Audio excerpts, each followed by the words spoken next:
tvůj první domácí úkol, trénuj upřímný úsměv. Upřímný úsměv neznamená, že se budeš usmívat pouze prostě ústy, ale i očima. Jo? Je to těžká věc, která se dá naučit. Zabere to samozřejmě čas a hlavně tu praxi. Jo? Takže vystavovat se sociálním interakcím, otevřít se prostě světu a zkoušet.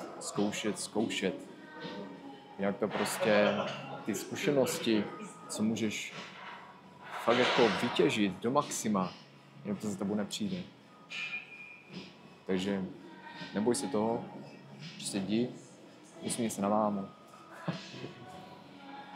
na přítelkyni, ve škole na nějakou holku nebo v práci, na lidi. A uvidíš, jakou to má sílu. Mně se to lehko teďka říká, no, je to těžké to fakt reálně praktikovat. Ale jinak než tou praxi si to fakt jako nenaučíš.